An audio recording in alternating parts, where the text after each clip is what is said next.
So what we're going to cover in this session is we're going to go over briefly some key concepts in the way that Red Hat storage works, and from a performance perspective. There have been a lot of good talks about the internals of Gluster, for example, that have already happened, so we're not going to do all that.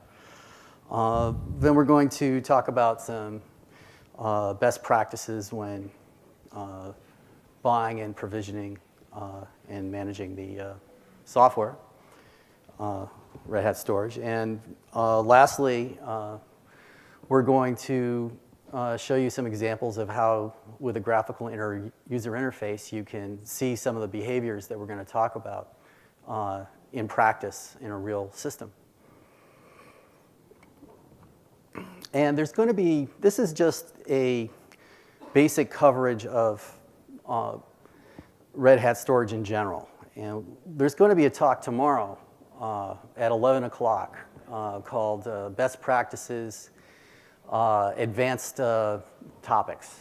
And in that talk, we're going to go into a lot more depth on specific areas of Red Hat storage, such as KVM virtualization, object store, and georeplication. So if you're interested in those subjects, be sure to stop by at 11 tomorrow. So once you decide to use Red Hat storage, there's a four-step, four-phase process of putting it into good performance into place. And it starts with designing the system, understanding what it is you need the system to do, buying the right hardware, and then it proceeds to installation, where you have to lay out the different hardware components and software components and connect them together appropriately. Then you have to verify that your system's actually getting the performance that you expected it to get. And finally, over time, you have to monitor the system and make sure that the performance continues to be good. So in this diagram, we're looking at the hardware as sort of a three-layer cake. So on top is the network, because requests are coming into the system at that point. Then the requests get processed by the CPU, so that's the middle layer. And finally, they make their way down in some way to the storage layer on the bottom. And we're going to look at the hardware from sort of two dimensions. One is throughput capacity, and in a different dimension, we're going to look at relative cost. And these are very approximate order of magnitude type numbers. So we're looking at it for essentially a sequential large file type workload. So we're using bandwidth as our metric. And so for a 10 gigabit network, you can approximate the throughput as one gigabyte per second. And if you're doing using a local file system to push that kind of workload in cache, which is something my group does quite a bit of, you might be operating more at the order of magnitude of tens of gigabytes per second instead of 1 gigabyte per second. And if you use the recommended storage configuration that we're going to talk about, and for example, a 12-disk RAID 6 LUN with hardware RAID, you're going to get, for sequential throughput, on the order of a gigabyte per second from one of those LUNs. And with multiple of those LUNs, you can do significantly better than that, maybe as much as 2. So the point here is that the scarce resource, even with a 10 gigabit network, is the network. Let's turn to cost. Okay, so the situation is very different with respect to cost. The network might cost on the order of $1,000, and there's a lot of variation on that depending on what hardware you buy and so forth. But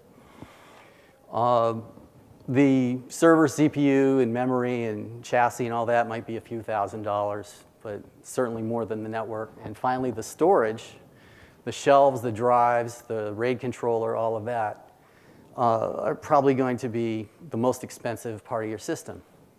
I've seen as much as 10K, even 15K. So the point of this is that we have the scarce resource, the network, and that's also the cheapest resource. That seems kind of odd when you think about it. Why would that situation happen? And the point is, you don't want that to be the case. You want to make sure that you provision as much network as the system needs, because otherwise you're setting up a situation where you won't be able to take advantage of all this other hardware, which is actually where your cost is.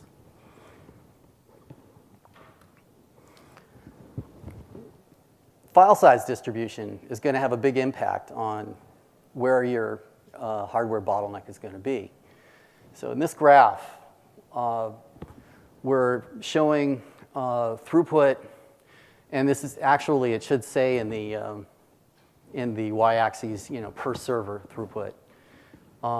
And we're showing it in 2 different ways. So we measure the throughput for different file sizes, and we graphed it in 2 ways. One is with throughput in files per second, and on the right, we graphed it using transfer rate, megabytes per second. And this is a curve, a pair of curves that you'll see with a lot of different file systems, not just Gluster. The point is that if you look at the x-axis, he wants me to stay on the stage. I'm going to stay on the stage. So I'm pinned here. I want to wander around. Anyway, we have a logarithmic x-axis. And on the left, we go down to about 8 kilobyte file size. And on the right, we're going up to, say, 256 megabytes or something like that. So the point is, as you get to the right, the transfer rate curve levels off, and you're essentially limited by some percentage of what your network can do. And on the left, you can see that the green curve is down near 0, and clearly the network has nothing to do with the bottleneck, and that leaves either CPU or storage as a bottleneck. So the point is that you really need to know your file size distribution if you want to understand what to provision and what you don't need.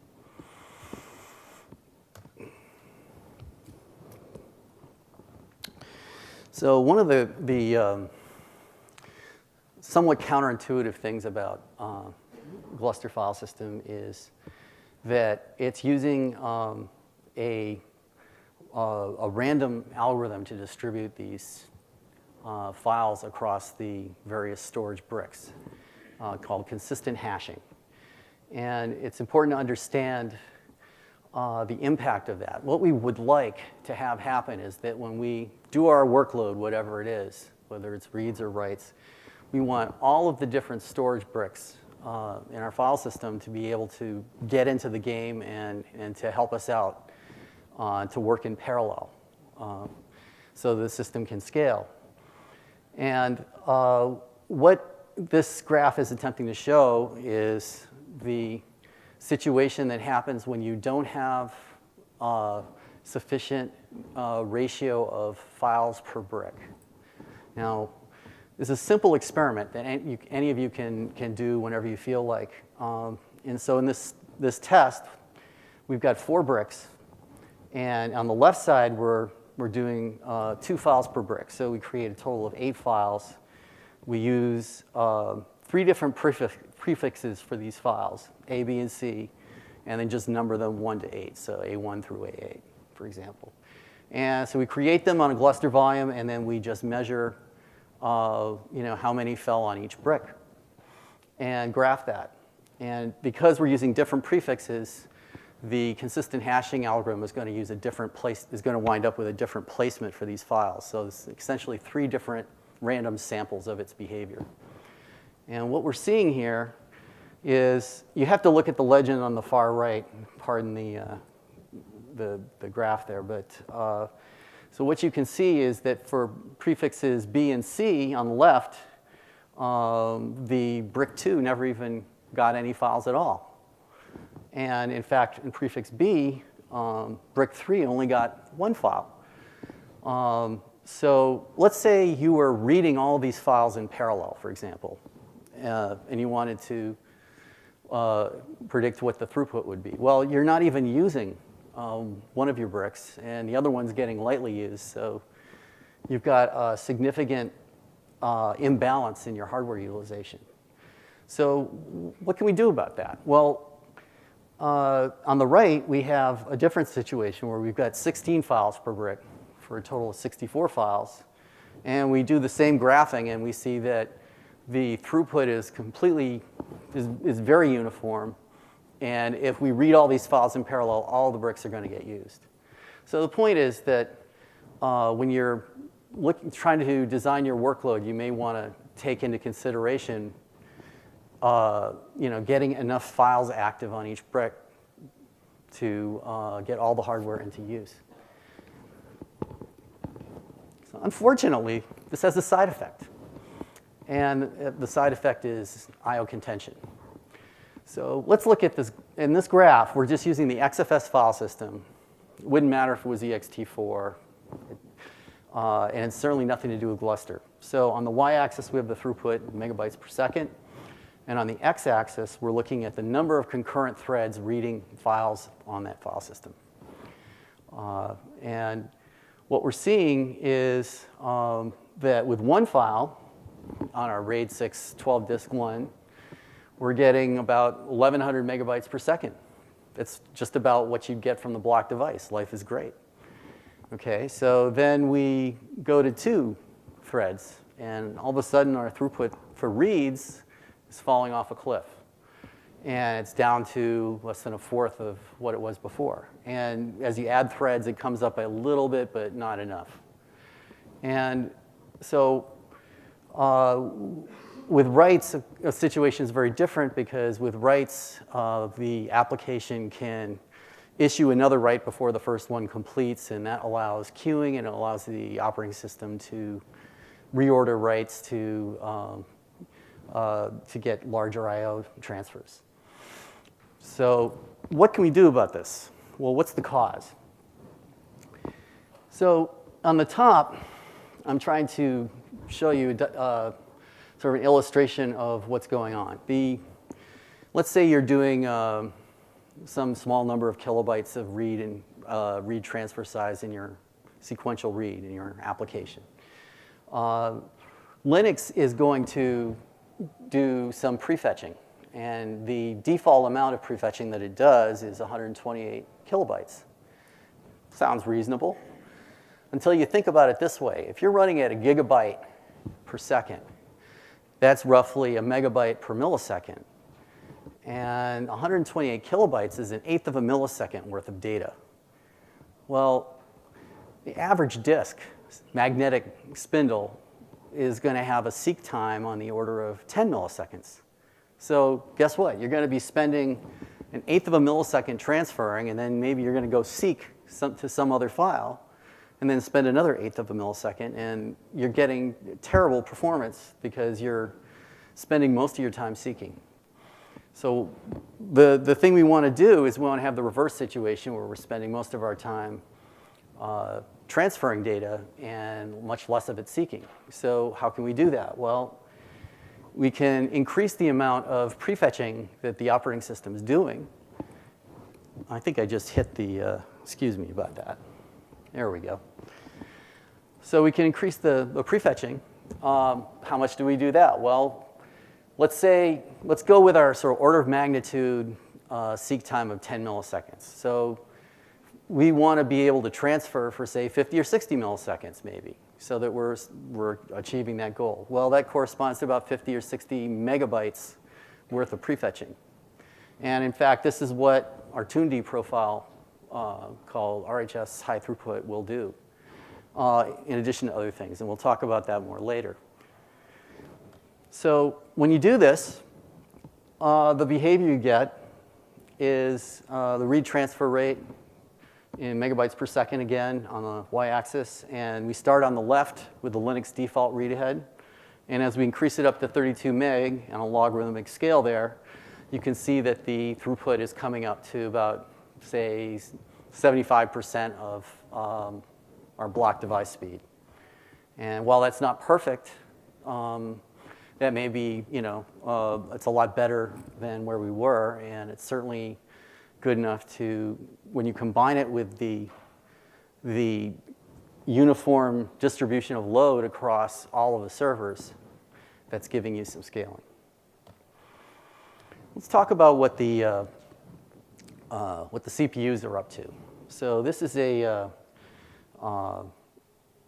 this shows some of the players active in the software, and if you look on the lower right, you can see the bricks in blue, and those are just XFS file systems on some kind of block device, and each one has this Gluster FSD process that is essentially serving the brick to the client process in red, which is where all of the replication logic and distribution logic that spreads the files across the bricks. That's where that happens.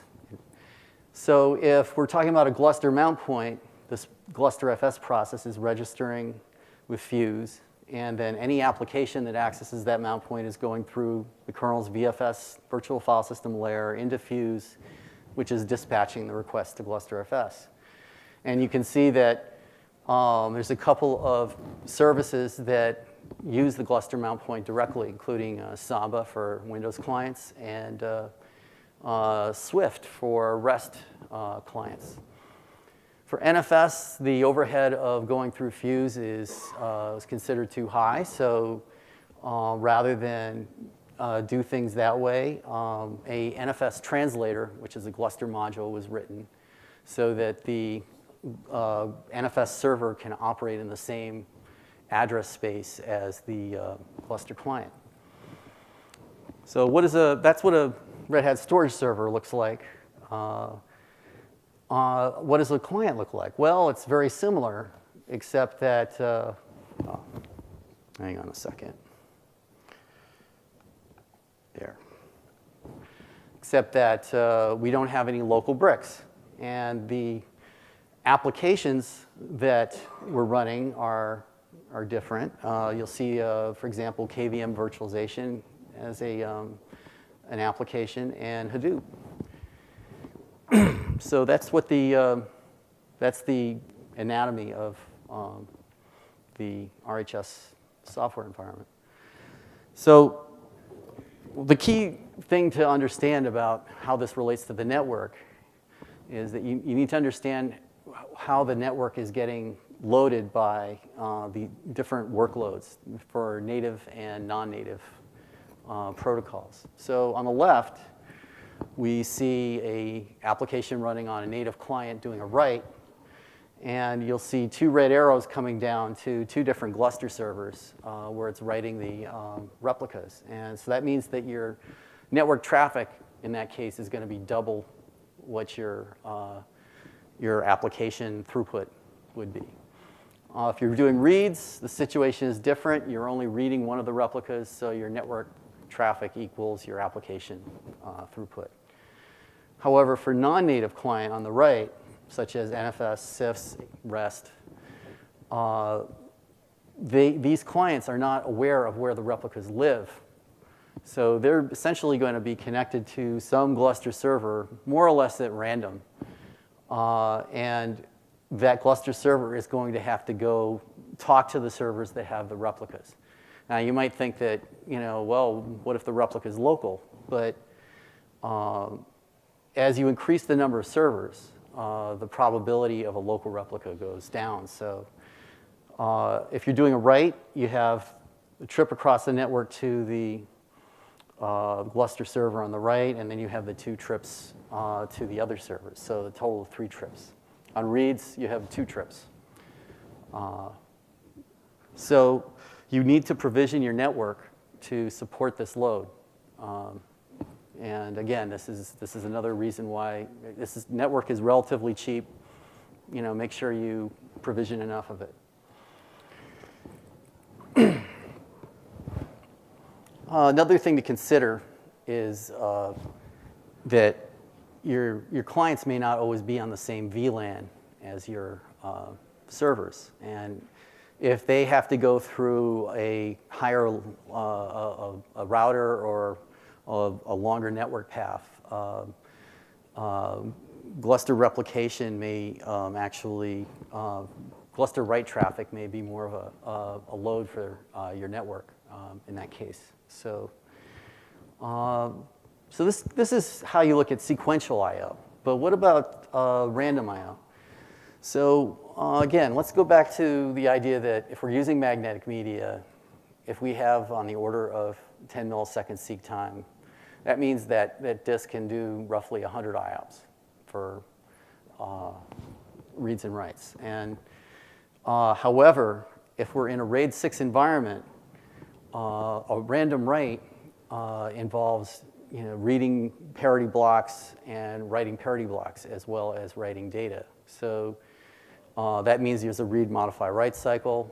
And so the rule of thumb would be to divide by, say, 6. And that means that each disk for random writes has a much lower effective throughput. And SSDs and flash can definitely accelerate this, and they're getting much lower in cost per gigabyte and so forth. But if you are using them as a caching layer, then sooner or later they're likely to fill up, and then your throughput will revert to.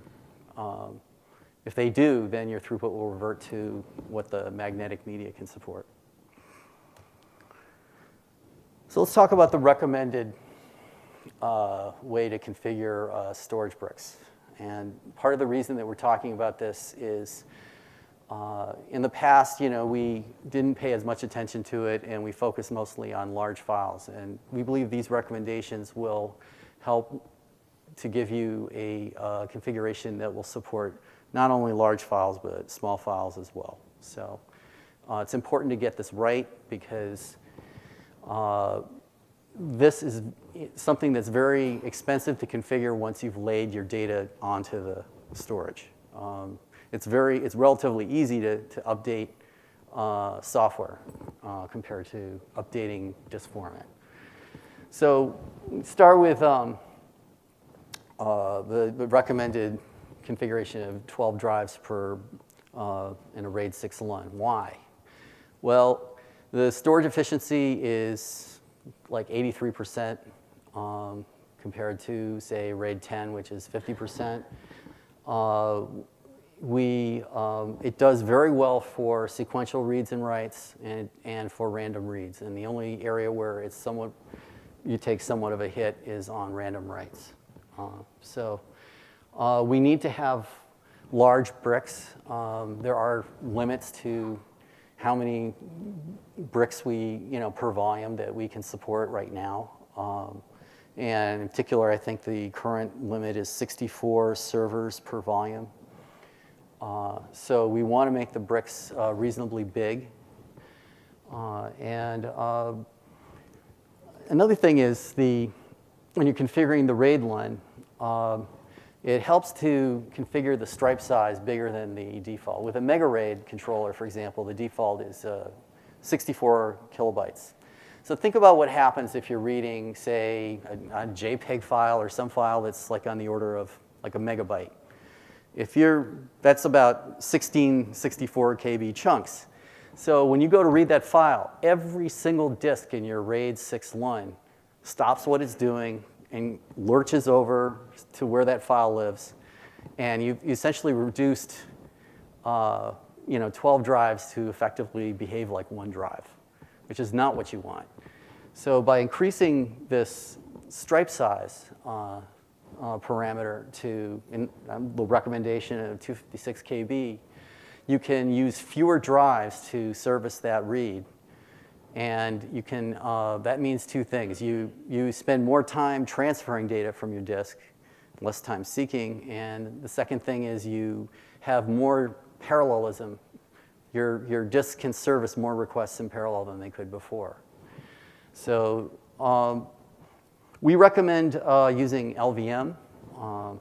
Our volumes that gives you maximum flexibility in configuring your storage space, but it also future-proofs your configuration because LVM has a snapshotting capability that can be useful. That can be allow us in the future to provide that feature. If you don't use LVM, then it's going to be impossible to go back and put it on there, at least not without a lot of work. So when you create the LVM physical volume, you want to tell LVM about your stripe geometry that you established in your hardware RAID 6 LUN so that it can respect your stripe alignment.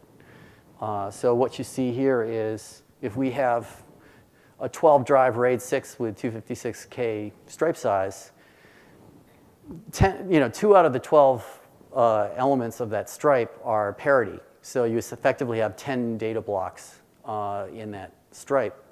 And each one is 256K, so you get a total of 2,560K, and that's what we're telling LVM about. Finally, when you make the XFS file system, we're recommending that, again, you pass that striping information, as you can see in the -D options there, SU and SW. Recommend a inode size of 512 to allow us to store extended attribute data in the in line, and we use a greater than default directory block size. And finally, when you mount the XFS file system, you could use this inode 64 option. That's the default in the Linux upstream kernel, and it allows the metadata for the files to live closer to where the data is. Just doing a quick time check. All right, so that's the storage bricks. Let's talk about the network. So one thing that will help any sort of large file workload is to use jumbo frames. And we're going to talk about more about that in detail. But the thing to consider about jumbo frames is that it requires switch configuration. In particular, all the network switches in the path between the servers and the clients and so forth need to support that. And they all have that capability, but they don't seem to turn that on by default. At least that's not what I observed last time I looked at that. Excuse me. There. So we're going to look at some data about that in a second. Another thing to consider is network design. Gluster uses this consistent hashing algorithm. That means that it's essentially spreading the files across the bricks in a random uniform distribution. This means that you really want to have a network that can support, give you equal, or not equal, but close to equal bandwidth between your clients and all of your servers. And I'm going to talk more about that in a second. Finally, if you're using a non-native protocol, typically most of these 10 gigabit network cards come with 2 NICs on them. So why not use them? For example, you can have the Gluster traffic go on NIC 1, and you can put your non-native traffic on NIC 2. And by doing this, you're separating all the replication traffic from your user traffic. And that can create lower latency and better throughput for those applications.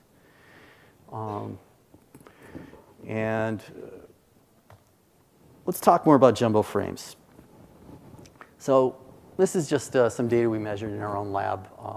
This is on the y-axis, we're talking about a transfer rate in megabytes per second, and on the x-axis, we're looking at MTU size, which is the Ethernet frame size that we're using. On the leftmost value, 1,500 bytes, is the default.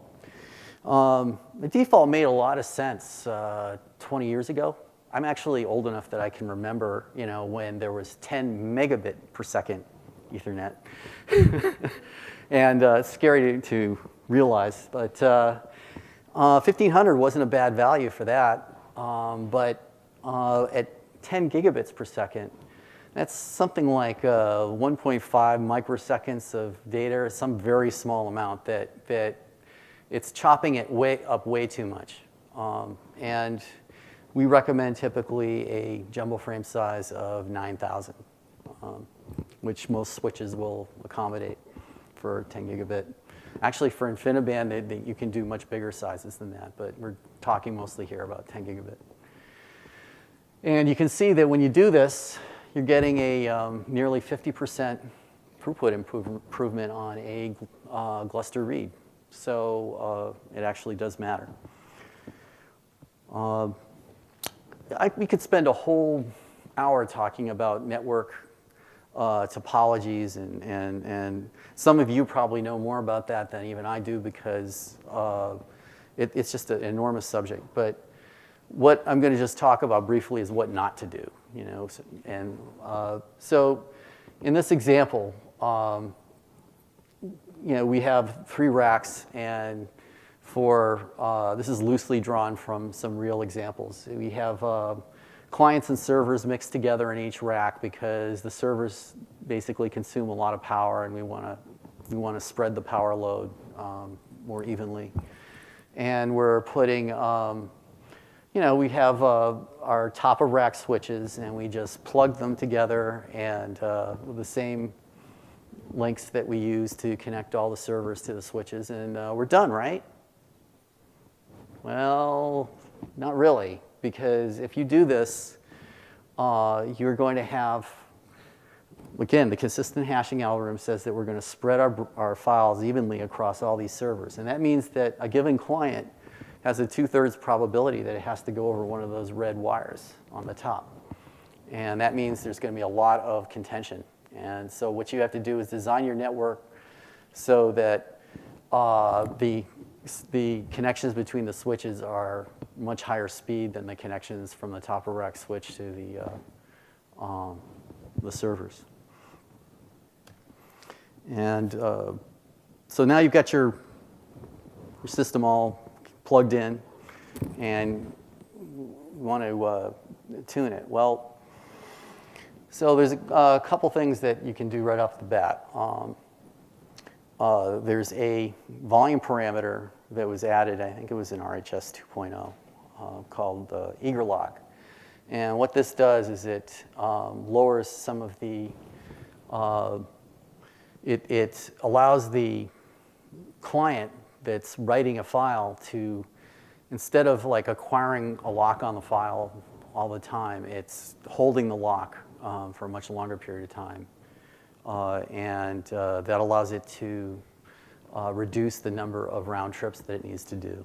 And that improves performance for things like NFS, native client, so forth. For each server, we have a TuneD profile, and you've probably heard some of the guys in my group talking about TuneD. Sanjay was talking about it just before in this same room, and Shax talked about it. And in this case, we have a TuneD profile that ships with RHS storage. You just turn it on, and it will increase your read ahead. It will use the deadline scheduler instead of the CFQ scheduler, and so forth. And finally, if you're using a native client, you want to keep your write transfer size greater than 32 KB, because Fuse works better that way at this time. You want to avoid single-threaded applications. And if you're doing random I/O or small files, You can help your performance if you have more bricks per server and if you have more mount points per server, on your client, I mean. So that just about does it. And with that, I'm going to turn it over to my colleague from the other side of the world, who's going to talk about how you can use a graphical user interface to observe some of these behaviors. Thanks, Ben. So we looked at how it is important to have the correct brick recommendation to be set up in your setup. So I'm going to show you an example in which we can see that putting down the correct recommendation helps. So as you can see here, we have does this work? Okay. Anyway, so as you can see, I have a distribute volume setup, and what you see here is this throughput with read and write when recommendation was there and when there is not. So as you can see, the top bluish line, what you see there, that's with recommendation. And the downside, the purple line, what you see is without recommendations. Okay. So now this is for the writes, and for the reads, that greenish line is for the without recommendation read, but the reddish line is for the with recommendation reads. So now once we put in these recommendation as suggested by Ben, we can see that the throughput of the workload increases. So it's required that we put the recommendation in place when we are formatting the file system, else it would be very difficult to return back to the right settings. The diagram below I have is again a similar diagram, but it talks about underlying XFS file system stats. You can see a bunch of stats there like XFS reads, writes, XFS log writes. So if you have logging in XFS, how does reads and writes happening there? So I'll come to that, how we can collect all these stats in a minute. But this says that we need to have the recommendation in place when we are preparing our volumes. The next thing Ben talked about is consistent hashing. So I want to bring out an example for that, how consistent hashing would help when we have large number of files. But when we have very small number of files and we are doing a single-threaded application, then that would not be the optimal configuration what we want to have. So let's look at that example. Again, here I'm creating, I have a distribute volume with 4 bricks. And here I'm creating 10 files of each 1 GB with single thread application. And I have 4 servers, as you have seen earlier. Now, what we can see from the first graph is there are only 3 servers are being used. One of the servers is not being used at all. And we are just seeing 1 file at a time because it's a single thread application. So we can see that the write is not being spanned on multiple bricks, which we don't want. A similar thing is on the client side. So basically, I just want to match the throughput on the client side where we have mounted the volume. How does that look like? So you can see that if you add up all the stuff from the server side, that will match with the client throughput.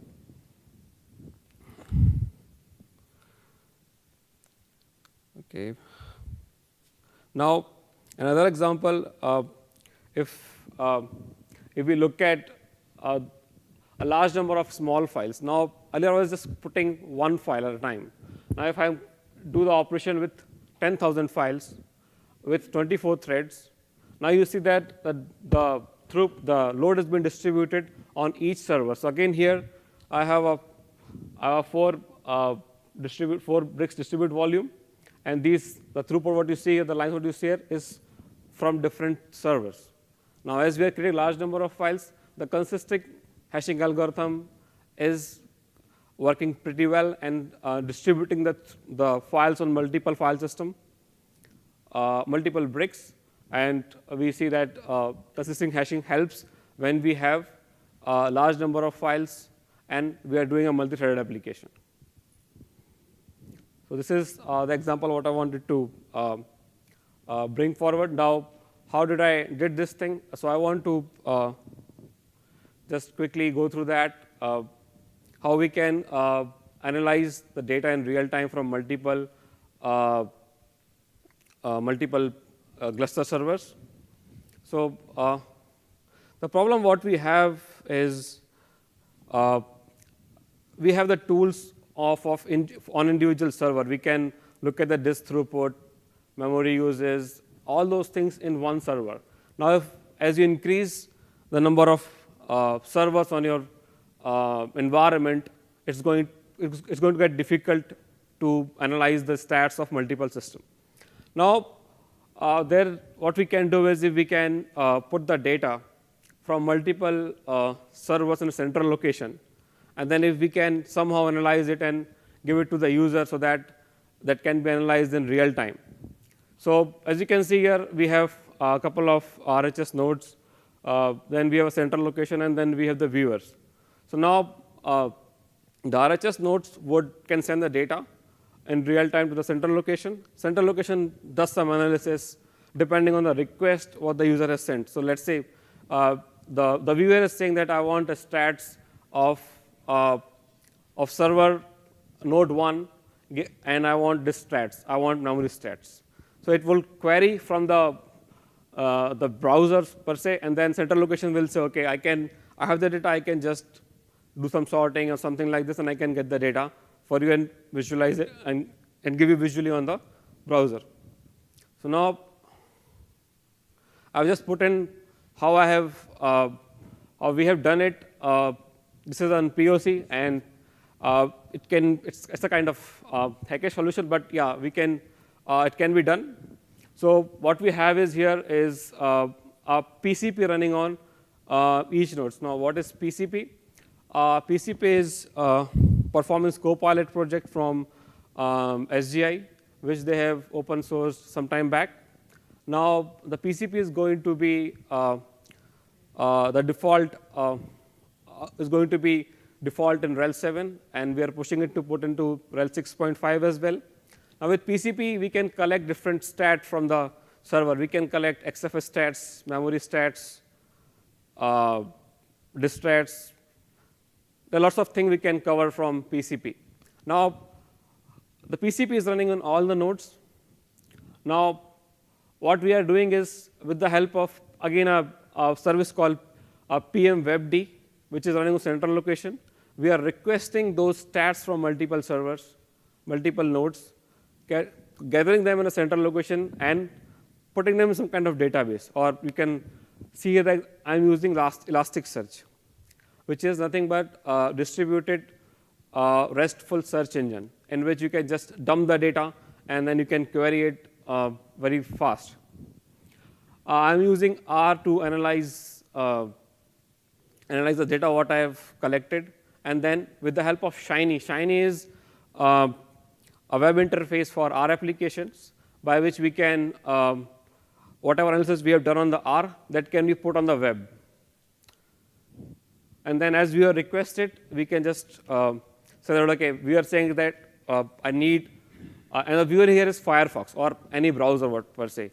So which can say I want a request for a given server, then it just show it. So basically, we need to write some application using R, or by which we can just see what stat we want to collect, and then we can just show it on the browser.